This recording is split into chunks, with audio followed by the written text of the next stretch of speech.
Since you started the Rrotik project, and I guess maybe this was the idea behind the project, I would say for the most part, your music's relatively in like the kind of bass house, G house world.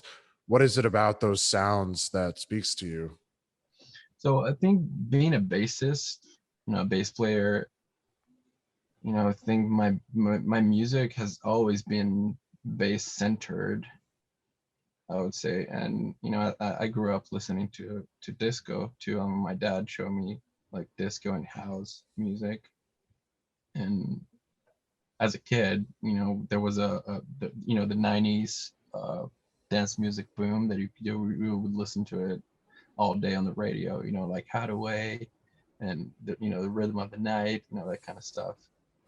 So I really liked it. I really liked it, and it became a part of me. So the 4/4 beat is always been I've always been drawn to it. And I don't know, I also love, back then I was listening a lot to drum and bass music. And drum and bass is also known for all that, the crazy bass lines and modulation and the neurofunk sound. And I wanted to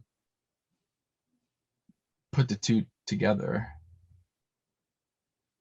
but it wasn't bass house back then. Back in like 2014, 2015, it was, I would call it just like a, I don't know, UK bass kind of thing. That's because that I felt that's where it was heading to after dubstep plateaued a little bit. And I feel like that's where I was listening to Rinse FM a lot, and all the shows.